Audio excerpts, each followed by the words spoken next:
uniform yung suit mo? Kasi ate, kagabi kasi nagkaroon ng biglaang emergency. Tapos, syempre na-busy na sila, hindi na ako nagkaroon ng tempo humingi ng budget. Tapos nung pagkapasok ko, wala na akong budget pambili ng org shirt. O, bakit hindi ka nag-uniform, yung slacks at saka blouse? Kasi nga ate, di ba busy nga? Hindi na rin nakapaglaba, tapos umulan pa kagabi, di ba? Sige. Sabihin mo na sa akin yung totoong dahilan kung bakit hindi ka nakapagsuot ng tamang uniform. Kasi hindi kita papasukin ng ganun lang yung dahilan mo. Altang pinapaikot-ikot mo lang yung mga dahilan mo eh. Kasi ate, ang totoo niyan, hindi talaga ako komportable pag suot ko yung org shirt. Kasi nga, di ba, Friday na nga lang may komportableng suot, kasi naka-t-shirt, naka-pants.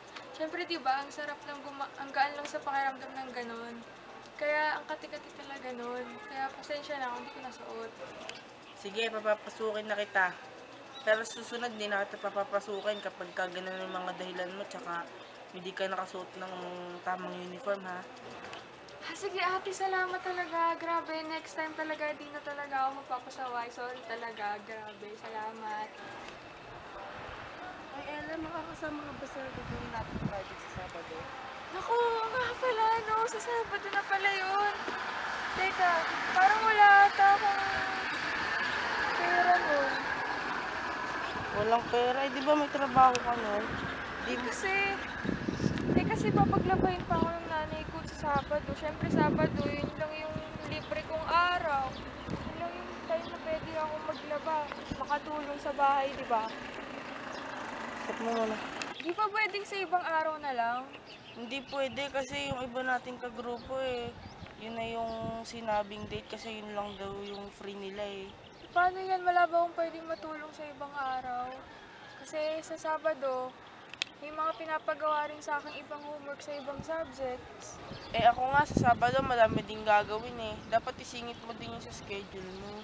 Yung mami ko kasi may trabaho nung hindi ko naman pwedeng iwan yung mga kapatid ko sa bahay. Maliliit pa yun. Hindi pa nun kaya kumain mag-isa, maligo mag-isa. Kailangan ko silang bantayan kasi walang magpapantay sa kanila.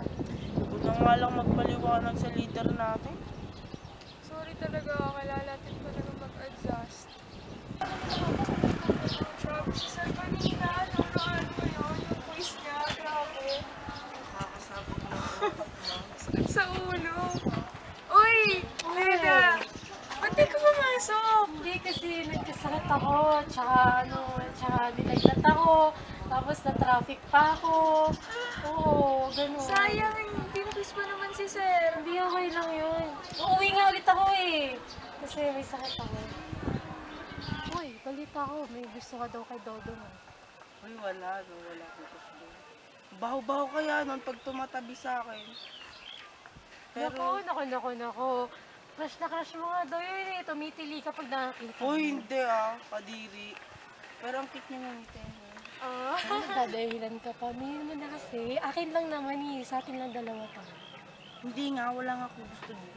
Kunwari ka pa, pero pag nandiyan na, grabe yung kilig mo. Sa akin lang naman, sabihin mo na. Uy, hindi hindi ako kinikilig pag nakikita ko yun Naku, tayo pa sinasabi, sabihin mo na kasi sa akin. Slide lang. Naku, best friend naman tayo, di ba?